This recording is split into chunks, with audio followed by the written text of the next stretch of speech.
द्वारका भारत के गुजरात राज्य के देवभूमि द्वारका जिले में स्थित एक प्राचीन नगर और नगर पालिका है। द्वारका गोमती नदी और अरब सागर के किनारे ओखा मंडल प्रायद्वीप के पश्चिमी तट पर बसा हुआ है। यह हिंदुओं के 4 धाम में से एक है और सप्तपुरी यानी सबसे पवित्र प्राचीन नगरों में से भी एक है। ये श्री कृष्ण के प्राचीन राज्य द्वारका का स्थल है और गुजरात की सर्वप्रथम राजधानी माना जाता है। द्वारका एक अति महत्वपूर्ण हिंदू तीर्थ स्थल है। ये हिंदुओं के साथ सर्वाधिक पवित्र तीर्थों में से एक तथा 4 धामों में से एक है। यह 7 पुरियों में एक पुरी है। जिले का नाम द्वारकापुरी से रखा गया है, जिसकी रचना 2013 में की गई थी। यह नगरी भारत के पश्चिम में समुद्र के किनारे पर बसी है। हिंदू धर्म ग्रंथों के अनुसार भगवान के कृष्ण ने इसे बसाया था। यह श्री कृष्ण की कर्मभूमि है। द्वारका भारत के 7 सबसे प्राचीन शहरों में से एक है। आधुनिक द्वारका एक शहर है। कस्बे के एक हिस्से के चारों ओर चहारदीवारी खींची है और इसके भीतर ही सारे बड़े-बड़े मंदिर हैं। काफी समय से जाने माने शोधकर्ताओं ने पुराणों में वर्णित द्वारिका के रहस्य का पता लगाने का प्रयास किया, लेकिन वैज्ञानिक तथ्यों पर आधारित कोई भी अध्ययन कार्य अभी तक पूरा नहीं किया गया है। 2005 में द्वारिका के रहस्यों से पर्दा उठाने के लिए अभियान शुरू किया गया था। इस अभियान में भारतीय नौसेना ने भी मदद की। अभियान के दौरान समुद्र की गहराई में कटे छटे पत्थर मिले और यहां से लगभग 200 अन्य नमूने भी एकत्र किए, लेकिन आज तक यह तय नहीं हो पाया कि यह वही नगरी है अथवा नहीं जिसे भगवान श्री कृष्ण ने बसाया था। आज भी यहाँ वैज्ञानिक स्कूबा डाइविंग के जरिए समंदर की गहराइयों में कैद इस रहस्य को सुलझाने में लगे हैं। श्री कृष्ण मथुरा में उत्पन्न हुए, पर राज उन्होंने द्वारका में किया। यहीं बैठकर उन्होंने सारे देश की बागडोर अपने हाथ में संभाली, पांडवों को सहारा दिया, धर्म की जीत कराई और शिशुपाल और दुर्योधन जैसे अधर्मी राजाओं को मिटाया। द्वारका उस जमाने में राजधानी बन गई थी। बड़े बड़े राजा यहाँ आते थे और बहुत से मामले में भगवान श्री कृष्ण की सलाह लेते थे। इस जगह का धार्मिक महत्व तो है ही, रहस्य भी कम नहीं है। कहा जाता है कि श्री कृष्ण की मृत्यु के साथ उनकी बसाई हुई यह नगरी समुद्र में डूब गई। आज भी यहाँ उस नगरी के अवशेष मौजूद हैं। द हिंदू की एक रिपोर्ट के मुताबिक 1963 में सबसे पहले द्वारका नगरी का excavation Deccan college Pune, department of archaeology और गुजरात सरकार ने मिलकर किया था। इस दौरान करीब 3000 साल पुराने बर्तन मिले थे। इसके तकरीबन 1 दशक बाद आर्कियोलॉजिकल सर्वे ऑफ इंडिया की अंडर वाटर आर्कियोलॉजी विंग को समंदर में कुछ तांबे के सिक्के और ग्रेनाइट स्ट्रक्चर भी मिले। गोमती द्वारका, निष्पाप कुंड, रणछोड़ जी मंदिर, परिक्रमा, दुर्वासा और त्रिविक्रम मंदिर, कुशेश्वर मंदिर। शारदा मठ को आदि गुरु शंकराचार्य ने बनवाया था।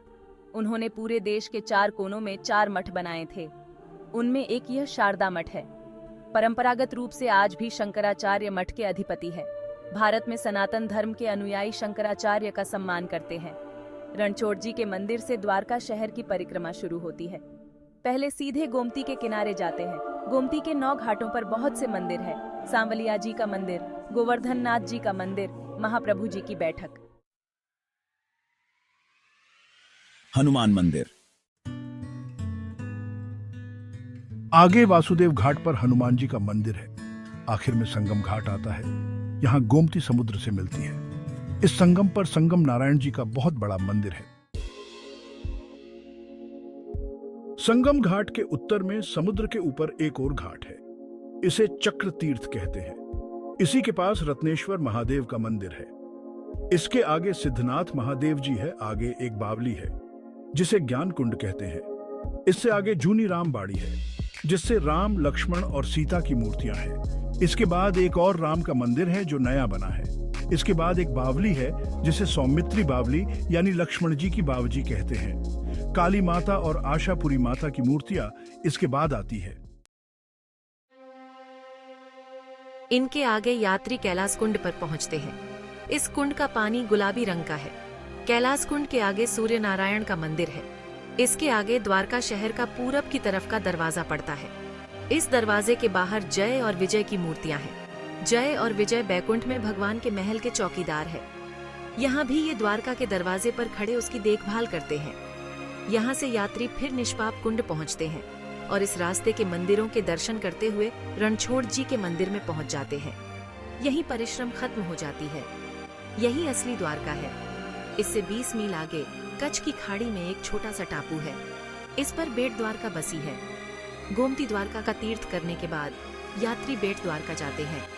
बेट द्वारका के दर्शन बिना द्वारका का तीर्थ पूरा नहीं होता। बेट द्वारका पानी के रास्ते जा सकते हैं। जमीन के रास्ते जाते हुए 13 मील आगे गोपी तालाब पड़ता है। यहाँ की आसपास की जमीन पीली है। तालाब के अंदर से भी पीला रंग की ही मिट्टी निकलती है। इस मिट्टी को वे गोपी चंदन कहते हैं। यहाँ मोर बहुत होते हैं। गोपी तालाब से 3 मील आगे नागेश्वर नाम का शिवजी और पार्वती का छोटा सा मंदिर है। यात्री लोग इसका दर्शन भी जरूर करते हैं। कहते हैं भगवान कृष्ण इस बेट द्वारका नाम के टापू पर अपने घर वालों के साथ सैर करने आया करते थे। यह कुल 7 मील लंबा है। यह पथरीला है। यहाँ कई अच्छे और बड़े मंदिर हैं। कितने ही तालाब है, कितने ही भंडारे हैं, धर्मशालाएं हैं और सदाव्रत लगते हैं। मंदिरों के सिवा समुद्र के किनारे घूमना बड़ा अच्छा लगता है।